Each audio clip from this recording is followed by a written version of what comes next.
Hey, fantastic. Listen, I want to welcome everybody here. Every month, we have a monthly webinar series. Today's installment is going to be here. We're talking about you benefiting from the recent lighting standards.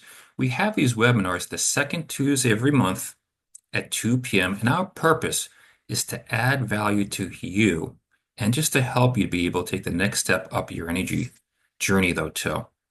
So I think if there's one thing that we could all agree on, there's just a lot of things happening in New York City, and we're all very, very busy. I'm sure we all feel like we could use a hand, or perhaps even eight more hands. You know, this guy right here probably has 10 different hands. He may not be able to complete everything that he has on his to-do list. So many of us I hear are working 10, 12-hour days. So we know that you're very, very busy. But you're also going to save energy, though, with a few very simple measures, though, that we're going to talk about. Take a look at this picture. It's a typical office building, and you'll see that there is just a lot of different lighting coming from different sources. You have daylighting coming in from the windows. You have a lot of task lighting, at the individual desk level. And there's some overhead lights. There's the half circles. There's also the rectangular type of, overhead lighting, too. Where do you think this particular office space could save? Are there several areas they might be able to save? And when I look at this, I can identify at least a very good two different places. With the daylighting from the windows, you don't need the task lighting of the desks. That you don't need. And with two different sorts of overhead lightings, you can definitely get rid of one of those, either the half moons or the rectangular ones on the top, left-hand side. So there's a good illustration of just there's a lot of lighting savings you may not think that are possible though. And some of those savings are very applicable to residential spaces where you might have, in the basement, you might have, a particular office space where you have the same type of thing. Or you might have overhead lighting and some task lighting in different other, conference rooms though too.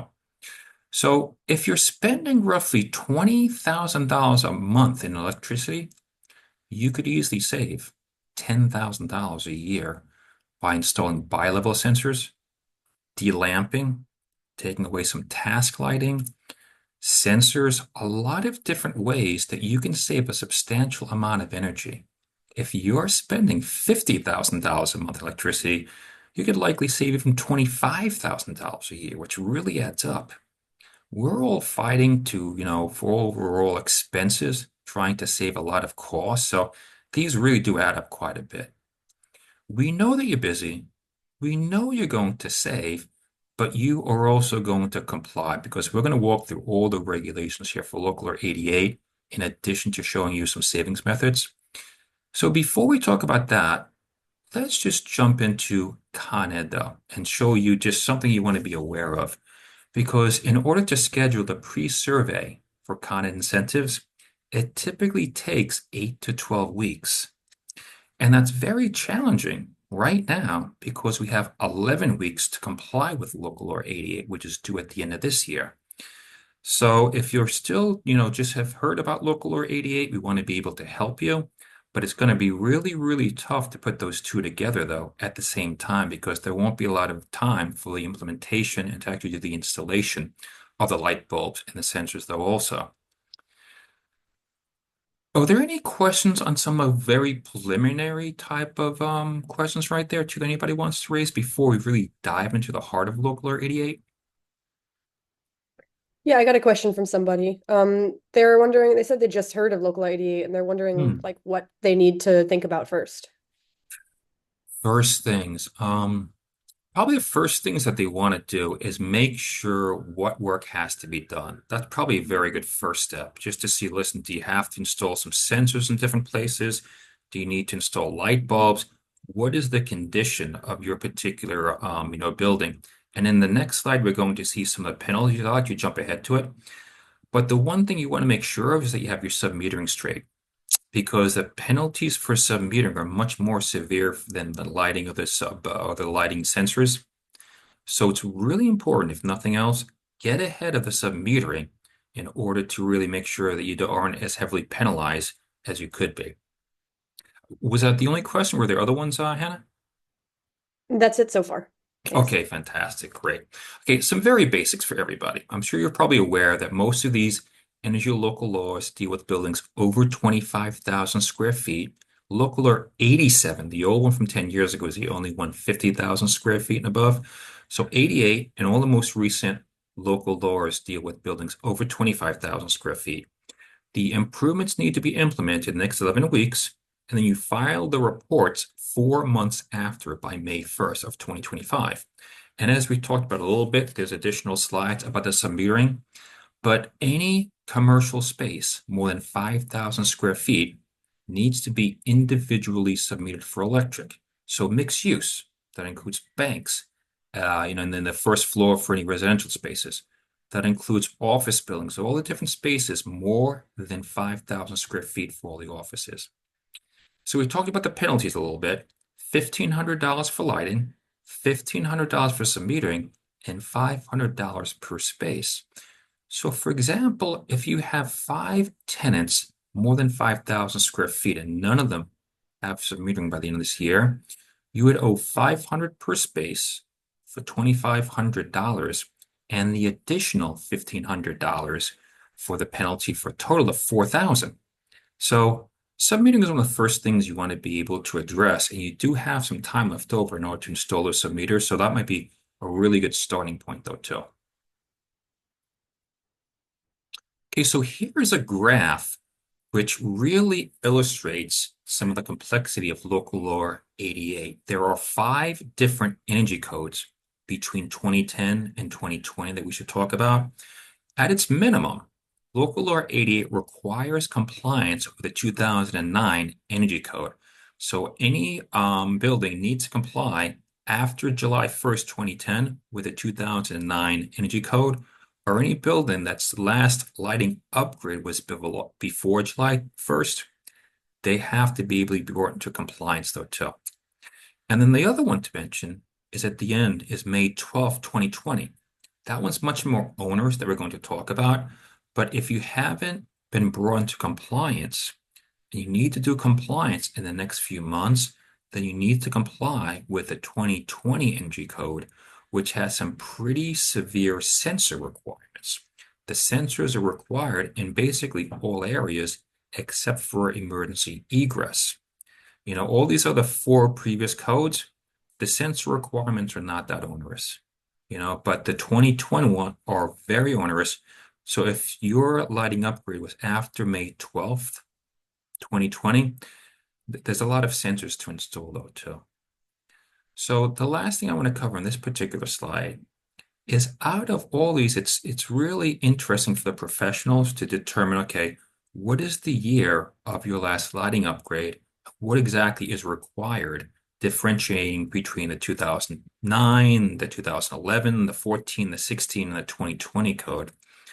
But in a nutshell, if your building had the last lighting upgrade in 2018, for example, 2018 is before 2020, and it's after the 2016. So you'd fall under this 4th category of needing to comply with the 2016 NG code.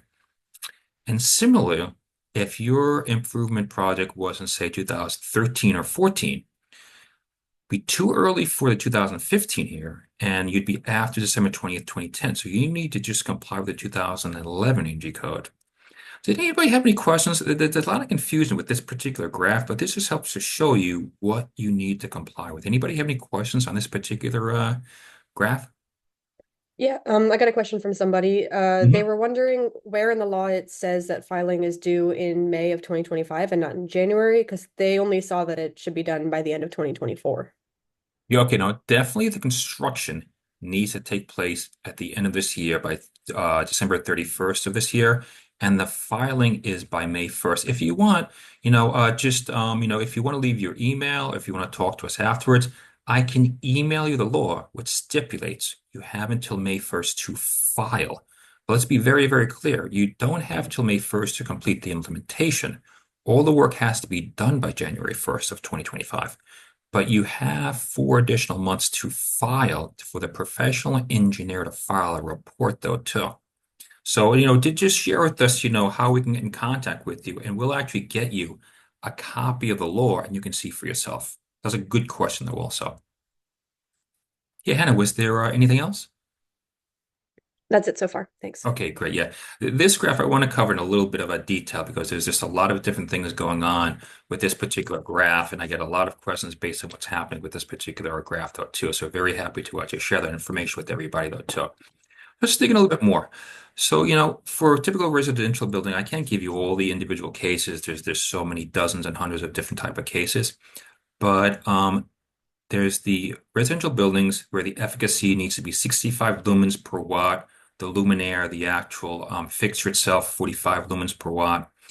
And for the 2020 code, it does require sensors in the public spaces that are not used for emergency egress, the emergency stairwells, which need to be lit, 24/7.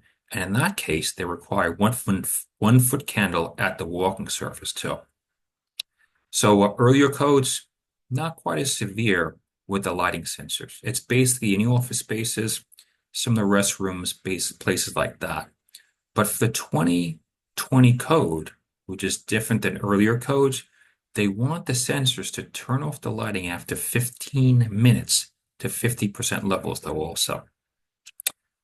So let's jump back to Consolidated Edison, to this filing, and just to some general concepts, because we're always asked, is the DOB going to grant an extension? We're at the wire. We just saw in our poll that there were two people who are still, looking to understand what needs to change in their building for local or ADA.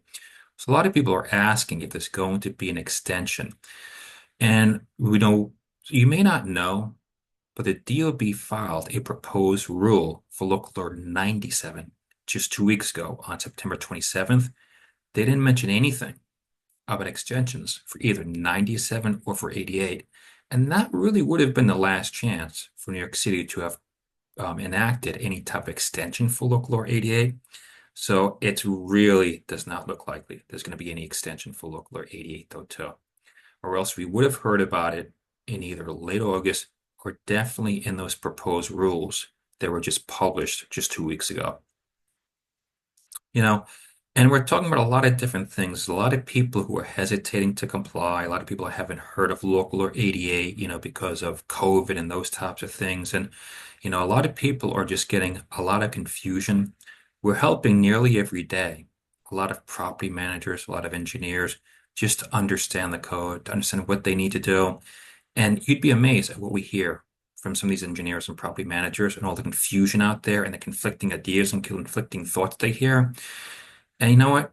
It may be very expensive to hire a professional, but it's definitely going to be more costly to hire an amateur when you have to do something like a second time, though, also. That's why we want to really focus on giving you correct answers, giving you copies of the law so you could see it yourself and verify all these things yourself with your own eyes. Now, we haven't We talked. have a couple more questions. Good, go right ahead. Someone's wondering, they heard that they need to install sensors everywhere, and they're wondering if that's true. Oh, that's a good question. I wouldn't say everywhere. You never have to install them everywhere because you don't need to do emergency egress. But let's go back to this chart. So for 2020, they do require sensors basically in all the spaces except for emergency egress. You never have to install the lighting in any residential apartments either. So residential apartments are excluded. They're beyond, the building owner's control if you have a co-op, condo, those things. But you do need to install them everywhere if your building was not in compliance and you don't fall under these other energy codes. So basically, if you did a lighting upgrade after May 12th, 2020, then you do need to install sensors in most places. But if you completed a lighting upgrade, after July 1st and up to May 11th, then you just need to comply with the appropriate code, though, too. So you don't need sensors everywhere. Even by 2020, you don't need the emergency egress, but you do need to install them if the upgrade is being done after May 12th. Was that the only question? There was another one. Someone was wondering how severe the fines could be for local 88. Um, the lighting themselves are not as severe as a submetering. And I think it's I think it's the previous slide right here. So submetering can be pretty severe, though. If you're a large office building that maybe has 10 different tenants and you don't have any submetering at all, So each of those tenants would owe, you'd have to pay the $500 per tenant, $5,000, and the additional 1,500. So it would be $6,500 in just a sub-metering penalty, though, too. So the sub-metering can get to be quite expensive for the violations, though, too. So you definitely would, that's why we recommended just before, about the first step, make sure your tenant spaces, mixed use for residential, offices, the ones that are over 5,000 square feet, that you have proper sub-meters installed there, because you want to make sure that you don't have those fines that just keep, multiplying and multiplying. Anything else for questions, Hannah? That's all. Thanks. Okay, fantastic. Let me flip ahead here then too and get back to where we were, which is right here talking about sub-metering though too. Listen, we love your questions. Please just put the questions in the chat. We want to be able to answer them. And Hannah, please just keep interrupting me. I'm glad that you're doing that though too. We're getting towards the end. We only have about another 5 minutes or so though too. So sub-metering is all tenant space over 5,000 square feet, needs to be installed properly. What few people remember is that the monthly statements need to be shared with the tenants. The law does not say you need to send the Con Ed bills or any of the utility bills. It just mentions monthly statements. So be sure to share starting in January, or even starting getting good habits by doing it this fall. But please share those monthly statements with the tenants every single month. That's part of the law. And listen, we understand that you're struggling just to figure out, what you need to do with all these different local laws. The DOB is publishing a new local law every week, though. There's just a lot of things going on, though, too, and if nothing else, we really just want to add value to you so that you can take your one next step. We're a resource of information for you. We just want to give you what the law stipulates, and you can decide your own particular compliance path, though, too. So with the takeaways, listen, you're very busy. You're going to save. Bi-level sensors are great ideas when people are leaving spaces. Occupancy sensors, even though they're not required, if you've done your work before May 12th, 2020, bi-level, the occupancy sensor will save you a lot if you have an office building, because people are perpetually just going out for coffee. They'll be back in 2 minutes. They meet somebody who has a question, and 2 hours later, they get back to their office. Well, you can save a lot of energy with those 2 hours just by, just random, common, type of occurrences in an office space. And definitely, if you follow what we've talked about, you're going to comply too. No doubt about it. So as a few next steps, Hannah, if you want to just add my email just to the chat, if you reach out to schedule just a very simple 15-minute phone call, we'd love to understand exactly where you are, answer your questions. And as an attendee of today's seminar, we want to offer you a free Local Law 88 pre-survey, just so that you know exactly what you need to do in order to comply. We can specify, okay, on these floors, you need to replace these bulbs. You don't need sensors because you had a lighting upgrade done, before, May 12th, 2020, but you do need to install some meters in these areas. We'd love to be able to put that information in your hands so you could move forward, though, too. We have a resources site. Our website is being completely revamped. And I do apologize also because it's very timely. Our website vendor is in the process right now of finishing up a few just touches to our website. So you may not be able to go onto our website now, but check back next week. Our website's going to be completely live, and you'll be able to log on to do all these different resources, case studies, PDFs, guides, webinars. We're going to be uploading this particular recording of our webinar very, very soon. There's already 9 other ones that are uploaded though too. So be sure to, examine our website. We'd love to be able to help you that way though too. Just a couple of other things that you can see, we've been associated with, a couple of different agencies. We've been here, we were trained by the mayor's office 10 years ago to give their Local Law 87 presentations. We've been involved with, energy, compliance. Most importantly, we really love to increase the profitability of your buildings. There's so much money available. It might be the next slide actually though too. In December, free money for the holidays. There is so much money available. There's a source where you can get 100% funding for your energy improvement project. You can get some money from NYSERDA for studies. You can get money from Consolidated Edison when we replace equipment. You can get so much money to comply with these local laws, but more importantly, to lower your monthly energy costs. So please reach out to us.